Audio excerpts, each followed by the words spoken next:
শীতের সময়টাতে বাহারি রকমের সবজি পাওয়া যায়, আর বাহারি রকমের এই সবজিগুলো দিয়ে শীতের সন্ধ্যায় চায়ের সাথে মজা করে পাকোড়া ছাড়া একদমই জমে না। আজ আমি আপনাদেরকে এমন একটা পকোড়া বানিয়ে দেখাবো যেটা খেয়ে কখনো কেউ বুঝবে না এটা কি চিকেনের নাকি ভেজিটেবলসের। তো চলুন বাঁধাকপির এই পকোড়াটা আপনাদের সাথে শেয়ার করি। আসসালামু আলাইকুম। এখানে প্রথমে আমি বাঁধাকপি নিয়েছি, একদম ঝিরিঝিরি করে কেটে, তারপরে বেশি করে একটু পেঁয়াজ দিবেন, কারণ বেশি করে এই পকোড়াগুলোতে পেঁয়াজ, তারপরে ধনিয়া পাতা, কাঁচামরিচ এই জিনিসগুলো পড়লে ভালো লাগে। এবার আমি দিয়ে দিব একটা শাহি মশলা, যেটা আমরা বাসায় সব ধরনের মশলাগুলো দিয়ে করে থাকি। সেটা আমি একটু বেশি পরিমাণে দিয়েছিলাম, প্রায় 1.5 টেবিল চামচ দিয়েছি। দিয়ে দিলাম ধনিয়া গুঁড়া, তারপরে দিব লবণ, হলুদের গুঁড়ো। সামনে কিন্তু মজার আরেকটা জিনিস দিব, এরপরে আদা বাটা, রসুন বাটা, জিরা বাটা। এখানে আমি সব কিছু কিন্তু 1 চা চামচ করেই দিয়েছি, যেহেতু এটা ভেজিটেবলস। আর দিয়ে দিলাম ডাল। তো এই মসুরের ডালটা এই মশলার সাথে, মানে এটার সাথে যখন মাখাবেন তখন কিন্তু একটা হাতে মুঠ আসবে না।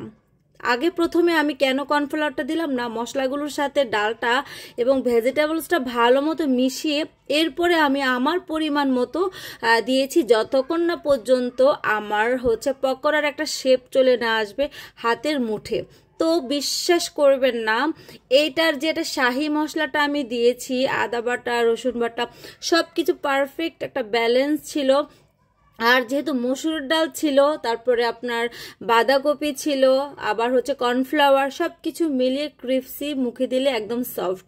এবার আমি একদম ডুবো তেলও ভাজা লাগবে না, নর্মালি আমরা পেঁয়াজুটা যেভাবে করি সেরকম তেলে ভাজলেই হবে। তবে একটু খেয়াল রাখতে হবে জালটা যেন বেশি না হয়, সেক্ষেত্রে কিন্তু পুড়ে যাবে। যেহেতু এখানে ভেজিটেবলস আছে, সেখান থেকে একটু পুড়ে যেতে পারে। আর ভিতরের জিনিসটা যদি সিদ্ধ না হয় তাহলে কিন্তু খেতে ভালো লাগবে না।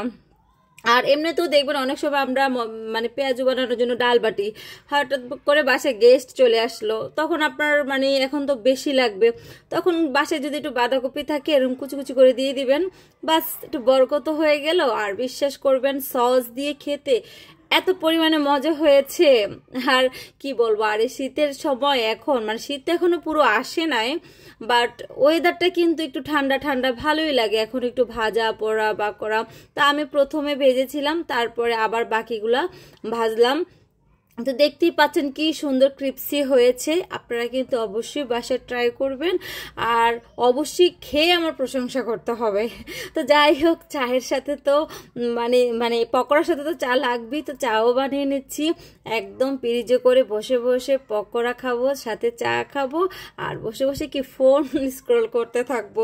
তো অবশ্যই আপনারা জানাবেন কেমন লাগলো। আসসালামু আলাইকুম, ভালো থাকবেন।